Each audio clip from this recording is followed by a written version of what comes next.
The stars twinkled in the night sky. On Earth, people looked up with hope. They were now part of something bigger.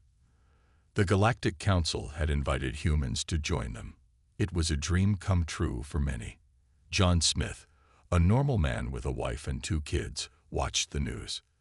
The reporter talked about the Galactic Council with a big smile. "This is a new era for humanity," she said. John felt proud. His children would grow up in a world full of aliens and space travel.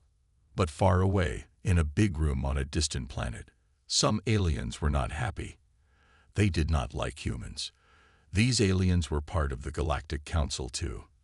They thought humans were dangerous. "They learn too fast," one alien said. "They might take over one day," said another. These aliens made a plan. They would hurt humans before humans could hurt them. It was not fair, but they did not care. They wanted to feel safe. Back on Earth, life went on. People were excited about meeting aliens. They learned new languages and studied alien cultures. Schools taught kids about different planets. Everyone felt that the future was bright. One day, something strange happened. All the alien ships left Earth at the same time. People were confused. No one knew why. The government tried to talk to the Galactic Council, but no one answered. Then it started. Bright lights appeared in the sky. At first, people thought it was a show, but it was not.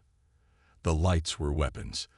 They aimed at schools, parks, and homes, places where children were. Panic spread. Parents rushed to save their kids, but it was too late for many. The weapons were too strong and too fast. Millions of children died in minutes. The world watched in horror. John ran to his children's school. His heart beat fast. He prayed his kids were okay. But when he got there, the school was gone. Just ashes remained. John fell to his knees and cried. All over the world, the same thing happened. The aliens only attacked children. They killed millions of young humans. Then, as quickly as they came, they left. The world was in shock. People could not believe what happened. Why did the aliens do this? What did the children do wrong? No one had answers. Governments tried to contact the Galactic Council. They wanted to know why. But the council said nothing. They acted like nothing happened. This made people even angrier. Slowly, anger replaced sadness. Humans realized they had been tricked. The Galactic Council was not their friend. It was their enemy.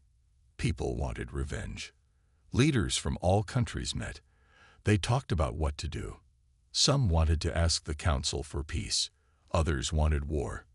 In the end, they all agreed on one thing. Earth would leave the Galactic Council. "We trusted them," said the President of the United States in a speech. "They betrayed us. They killed our children. We will not forget. We will not forgive." People cheered when they heard this. They wanted justice. They wanted the aliens to pay for what they did. John listened to the speech on TV. He looked at the empty rooms of his children. He felt a deep pain in his heart. But he also felt something else, a strong desire for revenge. He was not alone. Millions of parents felt the same way. The betrayal changed everything. Humans no longer looked at the stars with hope. Now, they looked with anger and determination. They would make the Galactic Council pay. They would show the universe that humans were strong, that humans would fight back. As night fell, people all over Earth made a promise.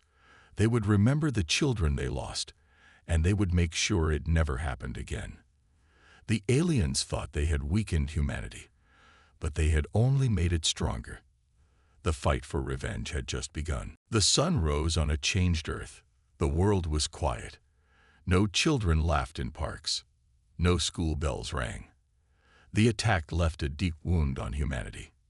Sarah Chen, a nurse in New York, walked to work. The streets were empty. People stayed inside, scared and sad. At the hospital, Sarah saw the results of the alien attack. Hurt children filled every room. Parents cried in the halls.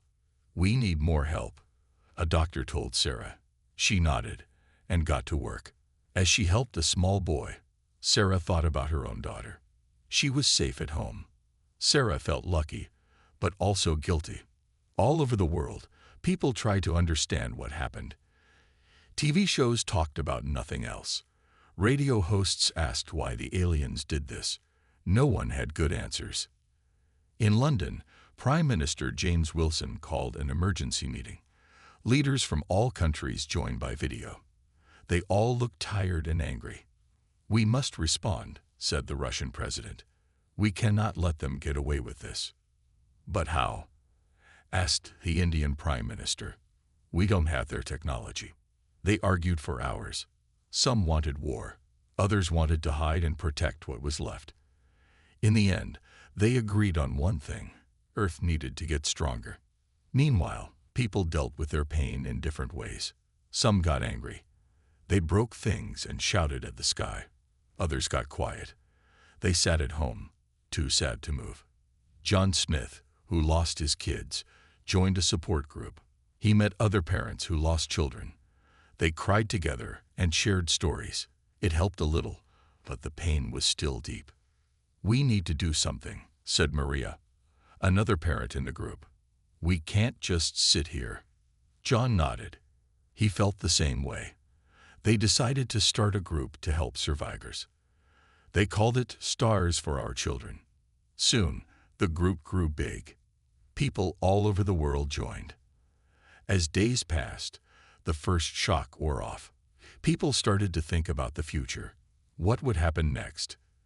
Would the aliens come back? Scientists worked day and night. They studied pieces of alien technology left behind. They wanted to understand how it worked. Maybe they could use it to protect Earth. In secret labs, new weapons were made. Governments poured money into space research. They knew Earth needed to catch up fast. Schools changed too. Empty classrooms were turned into training centers. Young adults learned about space, aliens, and war. Everyone felt the urgency. Sarah, the nurse, volunteered to join a new medical program. They learned how to treat injuries from alien weapons. It was hard work, but Sarah felt she was doing something important. John and his group, Stars for Our Children, grew bigger. They helped build memorials for the lost children. In every city, new statues and parks reminded people of what they lost. But they also showed hope for the future. One day, a month after the attack, the President of the United States made a big speech. People all over the world watched. "We have been hurt," she said, "but we are not broken. Humanity is strong. We will rebuild. We will remember, and we will be ready if they ever come back." People cheered. For the first time since the attack, they felt hope. They were scared and sad, but also determined. As night fell, people looked at the stars again. But now, they didn't see beauty. They saw a challenge. Humans would go to those stars. They would find the aliens who hurt them. They would get justice. Sarah tucked her daughter into bed. "Are the bad aliens coming back?" the little girl asked. Sarah hugged her tight. "If they do, we'll be ready," she said. "Humans are stronger than they think." In his empty house, John looked at a photo of his lost children. "I promise," he whispered, "we'll make things right." All over Earth, people made the same promise. They would remember the lost children. They would rebuild. And one day, they would show the galaxy how strong humans could be. The aftermath was hard, but it made humanity unite like never before. A new chapter in human history had begun. And this time, humans would write their own story among the stars. 6 months after the attack, Earth was different. The grief was still there, but now there was also determination. Humans were getting ready. In a secret base under the Rocky Mountains, General Lisa Chen looked at a big screen. It showed plans for new spaceships. These weren't normal ships. They were warships. "How long until they're ready?" she asked a scientist. 6 months for the first one, he said. "Then we can make one every month." Lisa nodded. It wasn't fast, but it was a start. All over the world, similar projects were happening. Countries that used to fight each other now worked together. They shared secrets and technology. Everyone knew that Earth needed to be united to survive. In a lab in Tokyo, Dr. Yuki Tanaka worked on a new weapon. It used the alien technology they found after the attack. Yuki hadn't slept well in months, but she didn't care. Her son had been killed in the attack. This work was her way of fighting back. "We've done it," her assistant shouted one day. They tested the weapon. It could destroy alien materials easily. Yuki smiled for the first time in months. Meanwhile, in London, John Smith, from Part 1 and 2, was in a different kind of training. He and others were learning about alien cultures and languages. They would be Earth's new spies. Remember, their teacher said, "Knowledge is power. We need to understand our enemy to beat them." John worked hard. He still missed his children, but now he had a purpose. He would make sure no other parent felt his pain. Under the oceans, huge factories were built. They made parts for the spaceships and weapons. The deep sea hid them from alien eyes. Thousands of people worked there, not seeing the sun for months. On the surface, life tried to look normal, but things had changed. Schools now taught combat skills along with math and science. Every child over 10 learned how to use basic weapons. It was sad, but necessary. Sarah Chen, the nurse from Part 2, was now training to be a combat medic. She learned how to heal wounds while under fire. It was tough, but she was tougher. "I never thought I'd do this," she told her friend during a break. "But we have to be ready for anything." In space, the moon became a military base. Old tourist spots were turned into weapon platforms. The dark side of the moon hid Earth's new space fleet as it grew. Back on Earth, underground cities were built. They could hold millions of people. If the aliens attacked again, humanity would have a safe place to hide and fight back. General Lisa Chen visited one of these cities. As she walked through, she saw families moving in. Kids played in artificial parks. It wasn't perfect, but it was safe. "How long can people live here?" she asked the city's manager. "Years, if needed," he replied. "We have food, water, and power for a long time." Lisa nodded. She hoped they would never need to use these cities. But hope wasn't enough. They had to be prepared. In orbit, satellites watched for any sign of alien ships. They were Earth's early warning system. Soldiers waited day and night, ready to sound the alarm. As the first year after the attack ended, humanity had changed. They were no longer just victims. They were becoming warriors. In his spy training, John learned about a big alien space station. "That's where we'll strike first," his teacher said. John felt a mix of fear and excitement. The time for fighting back was getting closer. Earth was almost ready. The scars from the attack were still there, but now they had a plan. Humanity would not just survive. They would win. As night fell, people looked at the stars. Once they saw beauty. Then they saw danger. Now they saw a challenge. And humans were ready to meet that challenge. 5 years had passed since the attack. Earth was ready. Now it was time to act. The first step, infiltration. John Smith, once a normal dad, now stood in a small spaceship. He looked human, but wasn't. His body had been changed to look like an alien race called the Zorth. The Zorth were part of the Galactic Council, but not the ones who attacked Earth. "Remember your mission," General Lisa Chen said through the radio. "Get in, find information, get out." John nodded. He was scared but determined. This was for his lost children. The ship took off. It flew fast, using technology Earth had built in secret. Soon, John saw the huge space station, where the Galactic Council met. His heart beat fast as his ship docked. He took a deep breath and stepped out. Aliens of all shapes and sizes walked by. None looked at him twice. The disguise worked. John walked to a big room full of computers. He had trained for this. His fingers, now long and blue like a Zorth's, moved quickly over the keys. He was looking for anything about the attack on Earth. Suddenly, He found something. A secret file about Operation Child's Play. John felt sick. Was this what they called killing millions of kids? He downloaded the file and turned to leave. But then he heard a voice. "Hey, you. Stop." John's heart raced. He turned slowly.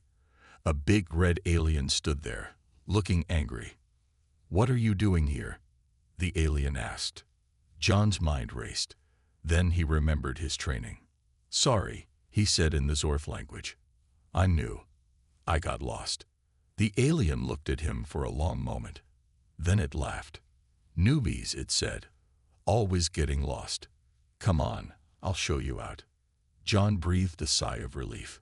He followed the alien, the secret file safe in his pocket. Back on his ship, John sent a message to Earth. "I got it," he said. "I'm coming home." But John wasn't the only human spy. All over the galaxy, others were doing similar jobs. Sarah Chen, the former nurse, was now on a planet called Xerxes. She looked like one of the local aliens, short and furry. Her job was to find allies. She sat in a bar, listening. Many aliens were unhappy with the Galactic Council. They thought the attack on Earth was wrong. "It's not right," one alien said.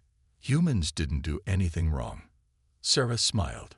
These were the allies Earth needed. Meanwhile, on another planet, Dr. Yuki Tanaka was stealing technology. She looked like a tall, skinny alien with 4 arms. It made her job easier.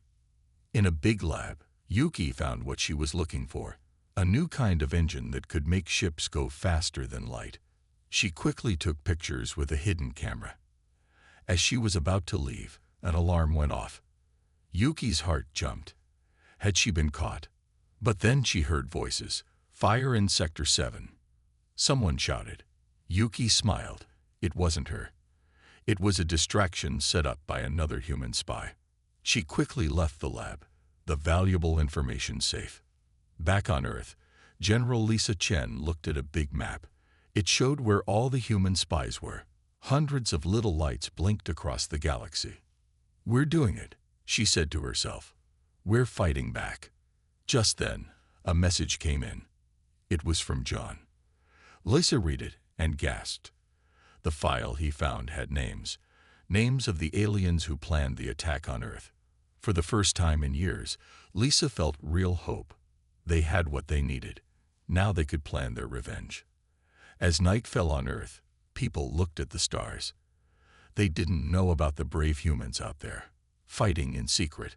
But soon, very soon, the whole galaxy would know what humans could do. The infiltration was working. Earth was no longer just defending. They were attacking.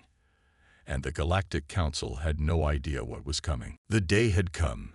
After years of planning, Earth was ready to strike back. General Lisa Chen stood on the bridge of Earth's biggest spaceship, the Avenger. Around her, hundreds of smaller ships waited. "All ships report ready, General," said her assistant.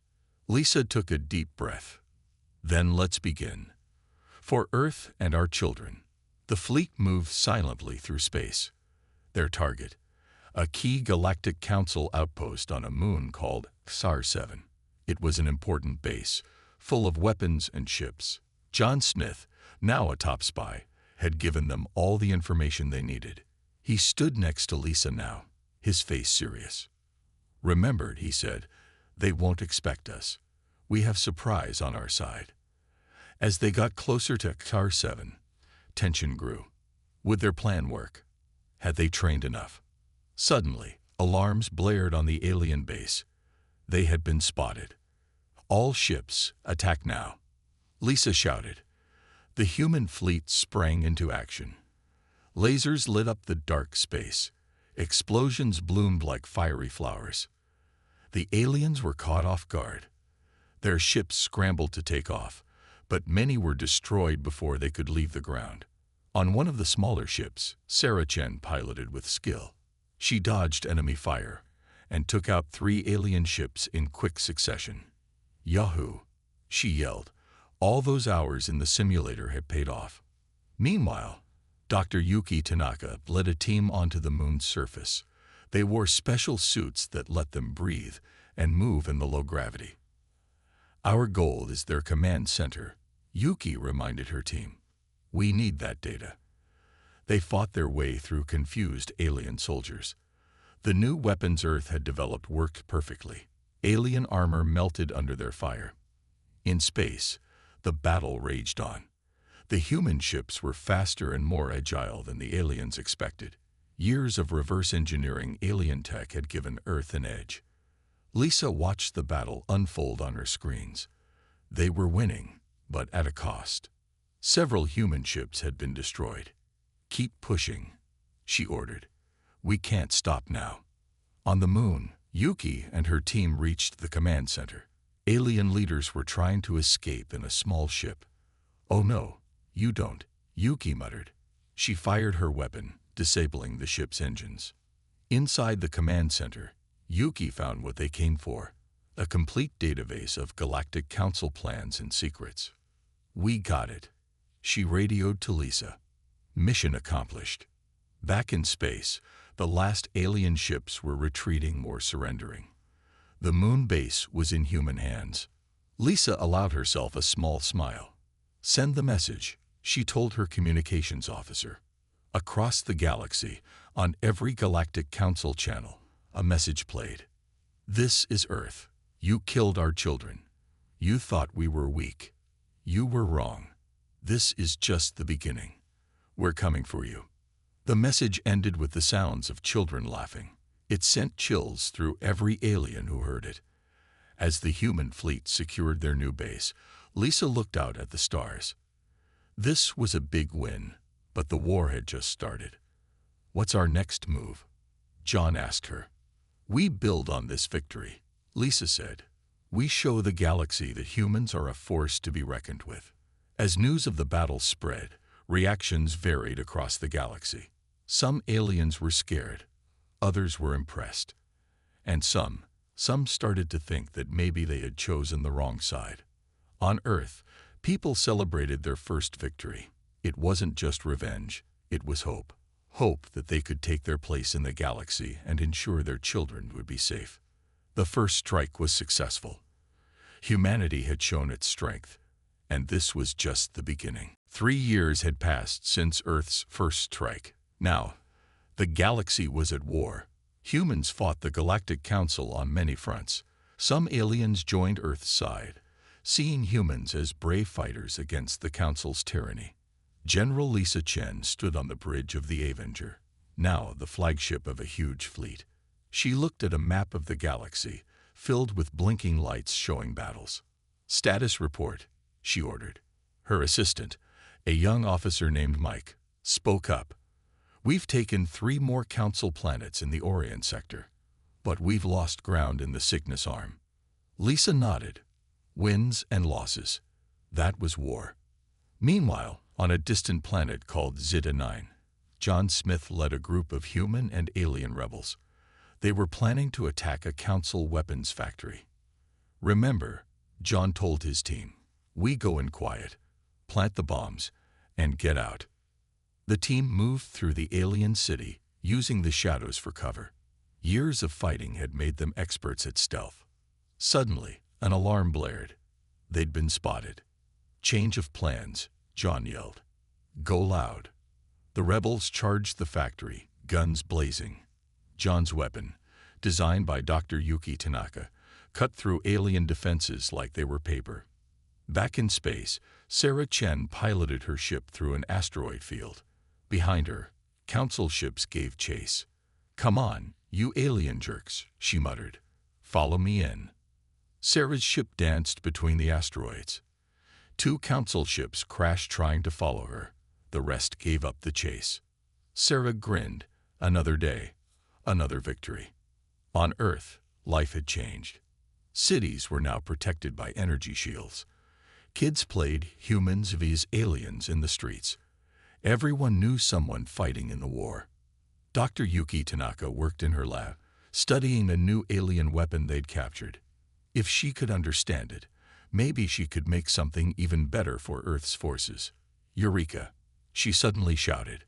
She cracked the weapon's secret. Now humans would have an even bigger advantage. In a secret meeting room on a neutral planet, Lisa met with leaders of other alien races. Some had joined Earth's side. Others were thinking about it. "The Council lied to all of us," Lisa said. "They're not protectors. They're bullies. Join us, and together we can make a better galaxy." Many alien leaders nodded. Humans had proven themselves strong and honorable. Maybe they were the allies the galaxy needed.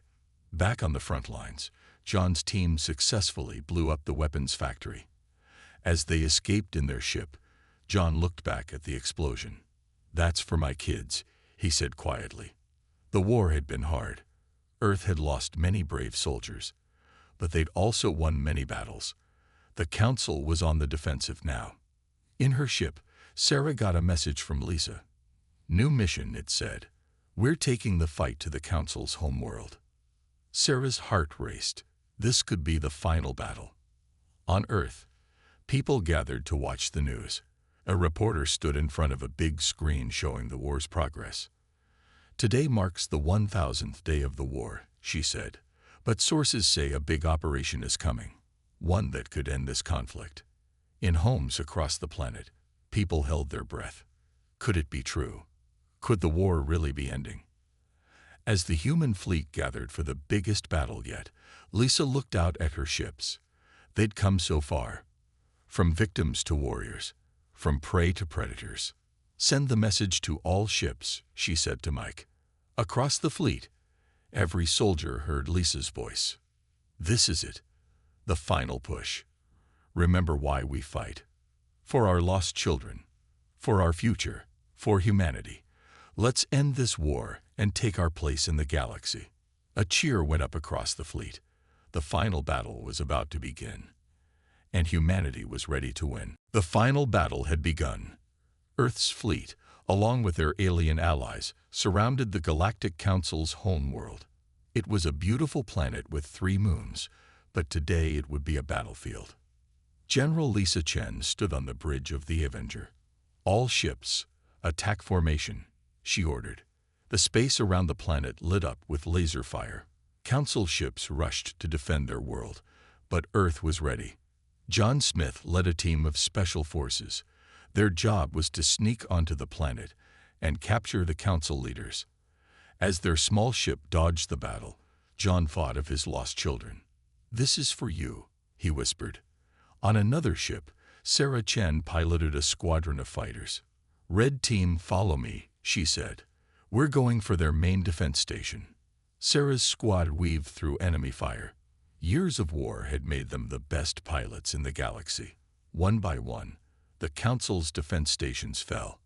Meanwhile, Dr. Yuki Tanaka worked frantically in her lab on the Avenger. She had created a special weapon for this battle. If it worked, it could end the war today. "General," Yuki called Lisa. "The Peacemaker is ready." Lisa nodded. "Bring it to the main cannon." On the planet's surface, John and his team fought their way into the Council's main building. Alien guards fell before them. Nothing could stop them now. They burst into the Council chamber. The alien leaders cowered in fear.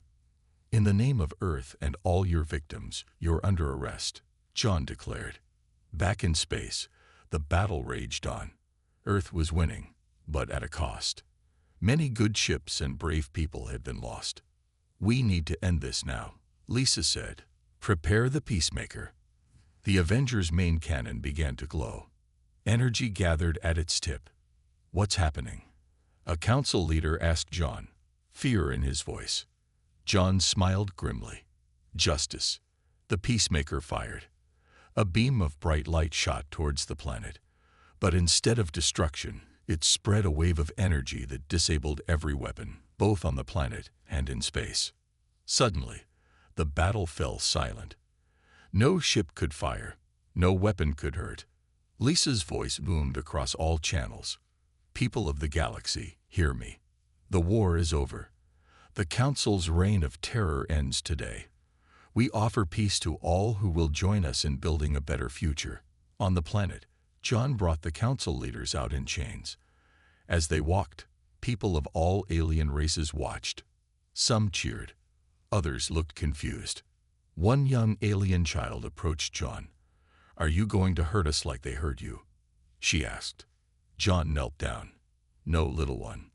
We're here to make sure no one ever hurts children again." In the following days, a new galactic government was formed.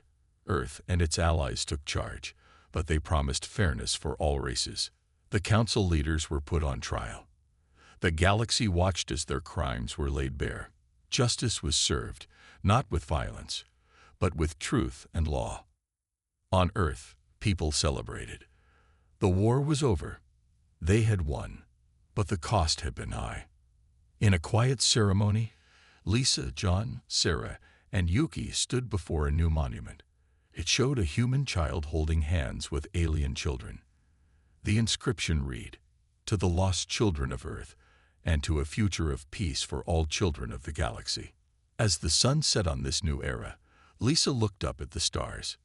"We did it," she said softly. "We kept our promise." John nodded. "But our job's not done. We need to build a galaxy worthy of those we lost." Sarah smiled. "Then let's get to work. We got a whole universe waiting for us." And so, humanity stepped into its new role as guardians of galactic peace. The road ahead would be long, but they were ready. For their lost children, for their new allies, and for the future of all. The stars twinkled above, no longer a source of fear, but of hope and promise. Humanity had faced its greatest challenge and emerged stronger. The galaxy would never be the same again.